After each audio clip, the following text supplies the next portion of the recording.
One of the most important and beloved games in history has just gotten its own movie adaptation, and fans couldn't be more excited to find out everything about the first ever Minecraft movie. Are you sure you caught all the secrets and Easter eggs hidden behind this epic adventure in the overworld? The first super cool thing about this movie is that it features real champions making cameos in the story. During a scene where Jason Momoa's character is taking part in a raffle that involves Steve's stuff, there are a few people in the crowd competing with him. And if you pay close attention, you'll recognize some of the most famous YouTubers in the Minecraft community worldwide. Here, we can spot Dan TDM, Afmal, Mumbo Jumbo, and LD Shadow Lady. All of them have been creating Minecraft content for over 10 years and actually helped the filmmakers with references they needed to turn this story into an incredible experience. And if this has sparked your curiosity, you'll be happy to know that today we're going to show you 16 of the biggest Easter eggs in the movie. One of the funniest things about the Minecraft universe is that everything in this world is made of cubes, but in the movie's story, the rarest item is called the Orb of Dominance. An orb is basically a spear, and there are no spears in Minecraft. But when Steve, played by actor Jack Black, finds a cube that looks a lot like Marvel's Tesseract, this magic cube transports our hero to the overworld. Basically, this cube, which has the power to change reality and open portals to new universes, is a big nod to Marvel Comics. The item does exist in the game, but only in Minecraft dungeons. The thing is, this power is called the Orb of Dominance, and in the games, it's red, pink, and orange, but never blue. The movie could have gone with a red cube, but we think they chose to make this Marvel reference on purpose. We can definitely say that the Minecraft movie might be one of the best video game adaptations when it comes to respecting the rules of the original game. One clear example is how Steve meets his wolf, Dennis. In the movie, they're almost fighting at first, but the hero uses an in-game mechanic to sort things out. In Minecraft, if you want to tame a wolf, all you need to do is give the animal a few bones, and that's exactly what Steve does to win Dennis over. Do you think the movie helps beginners understand Minecraft better? Right at the start of the movie, Steve and his wolf Dennis come across a broken portal, and next to it, there's a box with the missing piece. And here comes a theory. This portal was destroyed by someone, and whoever did it really wanted to keep the overworld cut off from whatever's on the other side. We don't know exactly who sealed it, but Steve ends up showing us why. When the hero repairs the portal, we're transported straight to the Nether, which is the terrifying dimension of the Piglins, a race of evil warrior pigs led by a witch named Malgosia. This villain doesn't exist in the original games and was created just for the movie, but interestingly enough, she looks a lot like the Seer from Minecraft Legends. One funny thing about this character is that she calls Steve round, but she has no idea what round even means, since in the world of Minecraft, there's nothing round at all. And it's probably the first time Steve has ever been called that, since in the games, he's also square. Jumping into the real world, the character Garrett, played by Jason Momoa, is a champion of retro video games. He's a man who's kind of a failure and hasn't had success in life for a while. Garrett owns a game store, but what's really interesting is the entrance of this place.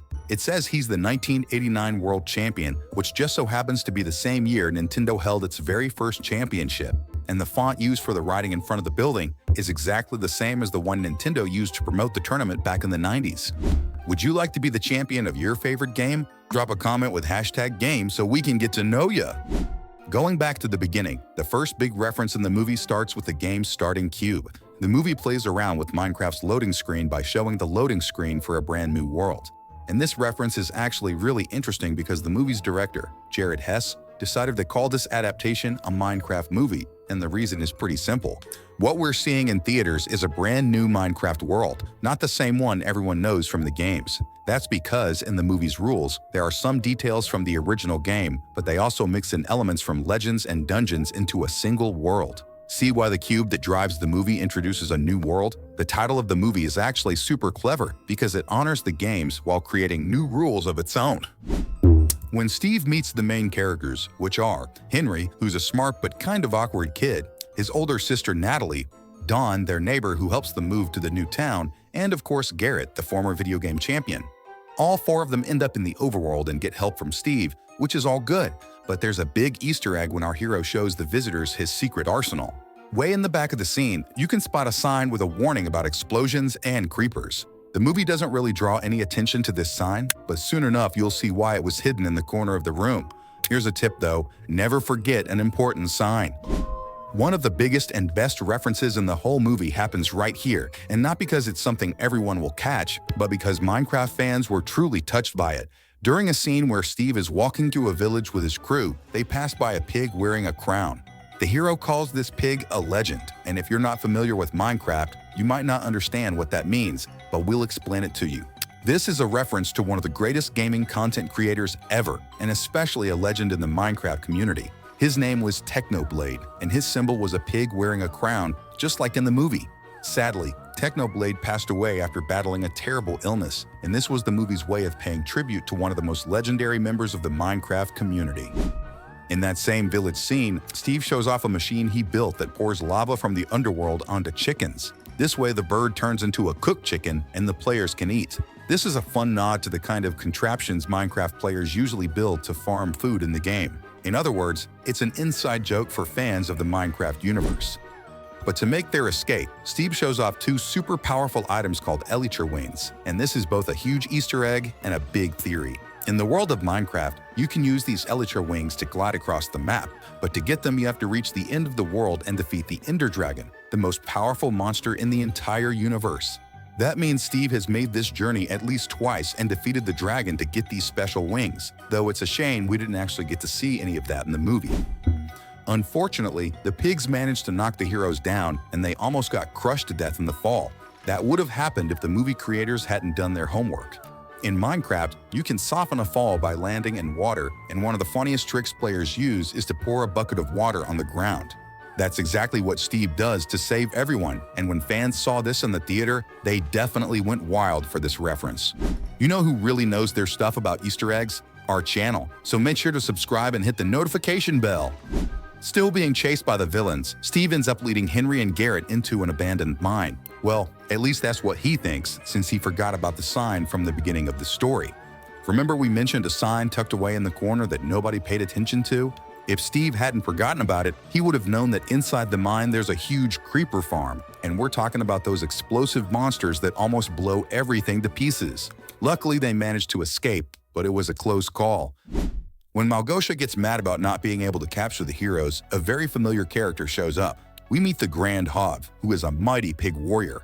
In the game Minecraft Legends, he's the leader of the piglins, but in the movie, he actually serves Małgosia. When Garrett and Steve get captured and have to fight their way out, the villains unleash one of the most iconic things in all of Minecraft. The chicken jockey is a baby zombie riding a chicken, which helps it run faster and catch players. But it's super rare because it almost never spawns, and only a few players have ever had to escape from one of these little monsters. During a scene where Henry has a vision with his friends, a major Easter egg pops up. Steve appears with glowing white eyes, which is a reference to the biggest legend in Minecraft, Herobrine. He's said to be a ghost who looks like Steve, but with blank white eyes and no soul. There's a long-standing internet legend that an evil version of Steve called Herobrine haunts the game, though the developers have said he doesn't actually exist. Still, the movie decided to go all in on this awesome reference. The post-credit scene brings another huge reference. Steve returns home, leaving the Minecraft world behind, and when he does, our hero meets Alex, who's the second default playable character skin in Minecraft. This is a pretty clear sign that we're going to get a sequel. Though you don't have to leave our world to find new friends, that's why we picked 2 more awesome videos for you to enjoy. We'll see you in just a bit. Catch you next time.